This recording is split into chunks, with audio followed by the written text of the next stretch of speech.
Assalamualaikum warahmatullahi wabarakatuh. Ketemu lagi di pembelajaran fisika kelas 11 IPA. Oke, hari ini kita akan belajar mengenai apa itu momen inersia. Kalau ini bahasa Inggrisnya ya, moment of inertia. Apa itu momen inersia? Gitu kan ya, yang pertama ada di benak kalian. Istilah naon deui ya di fisika betrupa-rupa siga kieu gitu nya. Momen inersia itu adalah istilah yang digunakan untuk mengukur tingkat kesulitan benda untuk mengubah geraknya. Nah, maksudnya kayak gini ya. Kalau di bahasa kitanya itu inersia itu artinya kelembaman atau kemalasan. Maksud malas di sini itu adalah kalau benda sudah bergerak, dia malas untuk diam. Tapi kalau dia diam, maka dia malas untuk bergerak. Itu disebut dengan inersia gitu ya. Nah, kalau momen inersia ada kata momennya, itu khusus untuk gerak rotasi. Berarti momen inersia itu bisa didefinisikan tingkat kemalasan atau tingkat kelembaman suatu benda pada gerak rotasi. Kalau sudah berputar, dia malas untuk diam. Tapi kalau dia diam, dia malas untuk berputar.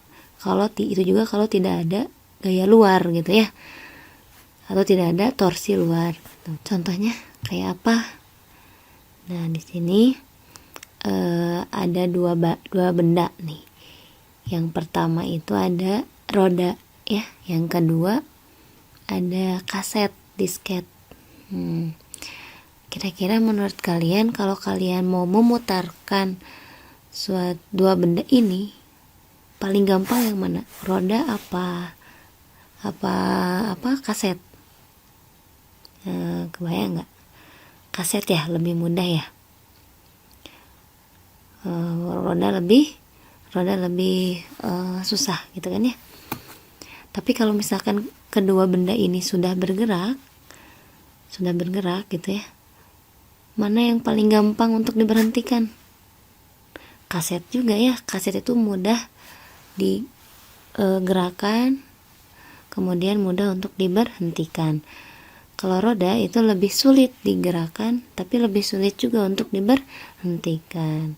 Kalaupun sudah diberhentikan, kaset itu langsung diam, tapi kalau roda itu biasanya ketika gayanya dilepaskan, dia masih ada berputar, nyeepkeun gitunya, muter anu nyeepkeun gitu, meakeun kelembaman. Ya, coba kemudian diberhentikan. Setelah diberhentikan, yang roda masih berputar ya, sedangkan yang kaset langsung diam.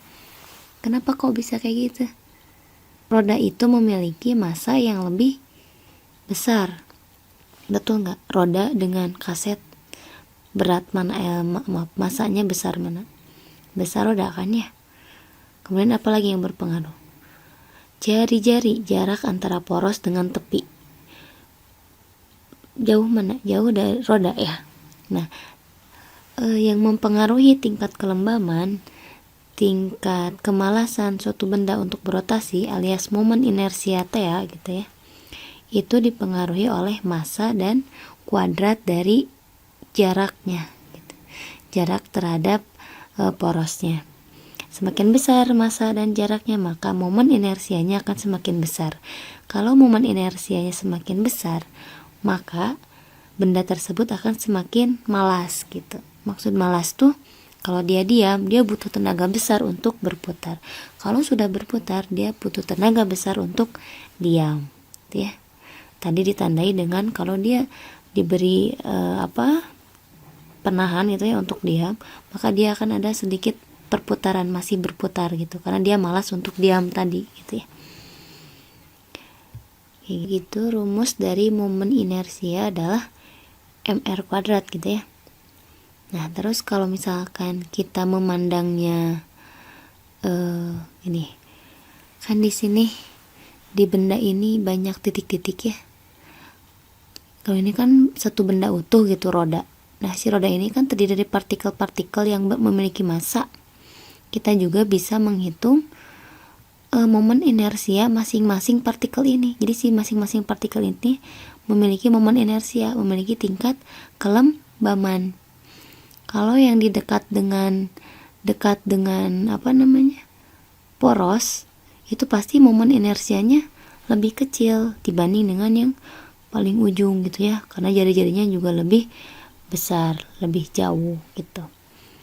Nah, kalau kita mau menghitung setiap partikelnya gitu ya, maka rumusnya mr kuadrat. Berarti kalau secara totalnya apa dong? Udah dijumlahin massa ke-1, momen inersia dari massa kedua, momen inersia dari massa ketiga, kita jumlahin terus gitu ya. Ini ilustrasinya kayak gini. Ini misal kayak boleh kaset, boleh roda, misal nih banyak partikelnya gitu, ini mah ada beberapa. Masing-masing partikel ini memiliki momen inersia kan ya, memiliki tingkat kelembaman masing-masing. Nah, kita bisa menghitung total momen inersianya itu dengan menjumlahkan momen inersia pada masing-masing partikel. Momen inersia pertama, kedua, ketiga, 4, 5 dan seterusnya hingga tak hingga gitu ya, kalau kita pandangnya sebuah benda yang terdiri dari banyak partikel gitu. Rumusnya jadi kayak gitu ya, momen inersia pada partikel gitu. Kalau kita memandangnya sebagai partikel titik, maka kita tinggal menjumlahkan aja gitu ya, sigma mr kuadrat.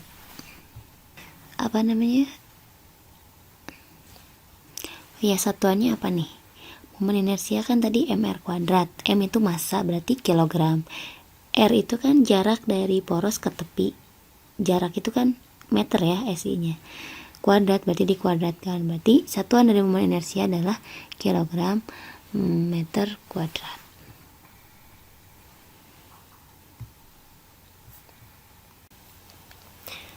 Jadi untuk menghitung momen inersia itu ada dua tipe ya, dua jenis. Kalau bentuknya partikel, maka yang digunakan adalah rumus mr kuadrat. Nanti kita tinggal menjumlahkan partikelnya gitu ya, tinggal dijumlah-jumlahkan. Tapi kalau bentuknya benda, misal batang, cincin, bola, balon gitu ya. Nah, untuk menghitung momen inersia itu harus hati-hati. Ada rumus khususnya ya, kalau bentuknya benda. Nih, kayak di slide ini, batang silinder memiliki beberapa rumus. Walaupun sama silinder, tapi kalau porosnya berbeda, maka momen inersianya juga akan berbeda nilainya ya. Nih, yang pertama, batang silinder kalau porosnya di pusat, momen inersianya 1/12 ml kuadrat. Kalau di ujung nih porosnya, maka 1/3 gitu ya. Kalau silinder berongga itu silinder tapi yang tengahnya tuh bolong kayak paralon gitu, kayak pipa. Nah, itu rumusnya mr kuadrat ya. Jadi dalam satu benda yang sama ternyata bisa menghasilkan rumus yang berbeda apabila perlakuannya juga berbeda.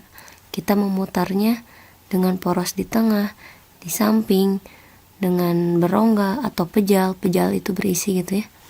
Nah, itu juga akan memiliki rumus yang berbeda. Apalagi nih, contoh lainnya ada nih, silinder pejal ya. Silinder pejal itu silinder yang ada isinya 1/2. Kemudian silinder pejal melintang sumbu, jadi beda muter ke nana gitu ya. Ini rumusnya. Kemudian ada bola pejal, bola yang ada isinya gitu, kayak bola lempar tolak peluru gitu, bola tolak peluru kan dalamnya berisi semen gitu ya. Nah itu beda gitu dengan bola biasa gitu ya. Nih bola pejal tapi beda porosnya gitu ya. Kemudian ada bola berongga. Kalau bola berongga mah kayak balon, dalamnya kosong gitu. Terus apa lagi nih, ada batang. Batang juga memiliki beberapa rumus gitu ya. Oke, mending kita ke animasi aja ya, biar kebayang gitu, terus biar gak bosan juga. Coba kalian simak nih.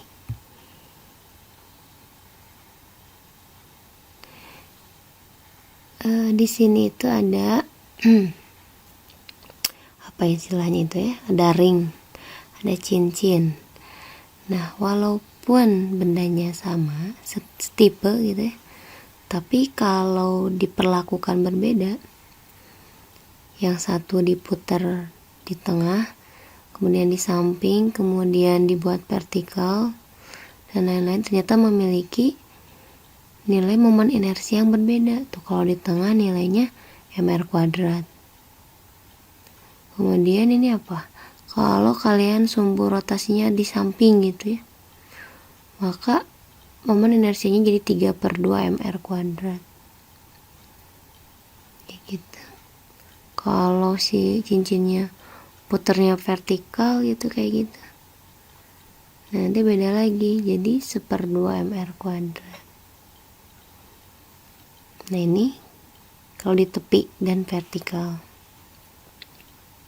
jadi 2 mr kuadrat gitu. Kebayang nggak? Kebayang ya. Sebetulnya untuk menghitung momen inersia itu ada rumusnya, tapi kalian mah langsung aja lah, hafalin aja ya. Kita ke simulasi lagi ya. Nah di sini ibu punya 4 benda nih. Ada silinder berongga, ada bola berongga kayak balon gitu ya. Kemudian ada silinder pejal, silinder berisi, dan bola berisi, bola pejal. Keempat benda ini mau dijatuhkan, gerak menggelinding ya. Nah kira-kira apakah keempatnya akan tiba di dasar bidang bersamaan, atau mana yang akan cepat sampai, mana yang paling lambat? Kita coba cek ya, ininya boleh diatur tuh ketinggian dari bidang miringnya, boleh landai, boleh curam, kalian bebas lah ya mau gimana. Pokoknya keempatnya mau gerak menggelinding. Kemudian ada data nih, kalau bola pejal momen inersianya itu 2/5, silinder pejal 1/2, bola berongga 2/3, silinder berongga 1 mr kuadrat. Berarti mana yang paling besar momen inersianya? Yang ini ya, yang silinder berongga. Yang paling kecil momen inersianya yang bola pejal, betul ya? Oke, berarti ini teh berurutan. Yang paling kecil momen inersianya, makin sini makin besar. Kita cek.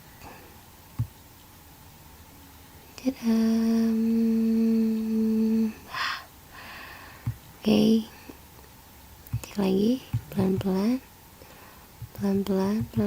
mana yang paling duluan? Ini mana yang paling cepat ke finish? Ya, ternyata pemenangnya adalah bola pejal. Ini ya, bola pejal paling cepat, paling lambat silinder. Nah, dari sini dapat kita simpulkan bahwa ternyata semakin besar momen inersia, semakin lembab, semakin malas. Kecepatan menggelindingnya juga semakin kecil gitu ya. Tapi kalau momen inersianya kecil, berarti tingkat kemalasannya kecil juga, akan menghasilkan kecepatan yang lebih besar gitu. Ini bisa kita aplikasikan loh ya pada diri kita. Kalau tingkat kemalasannya tinggi, maka kecepatan untuk berprestasinya akan lambat ya. Tapi kalau kemalasannya rendah, kemalasannya ditekan serendah mungkin, maka kecepatan untuk meraih prestasinya akan cepat gitu ya. Maka momen inersia atau kelembaman dengan kecepatan itu berbanding terbalik. Bisa dipahami sampai sini? Bisa ya. Mudah-mudahan animasinya menarik. Mohon maaf atas segala kekurangan. Mungkin sampai sini dulu aja ya, jangan panjang-panjang. Ini videonya susah nih bikinnya. Terus ngerangkum materi-materinya rada sulit juga ya. Segini dulu juga udah lumayan ya. Segini dulu ya. Wassalamualaikum warahmatullahi wabarakatuh.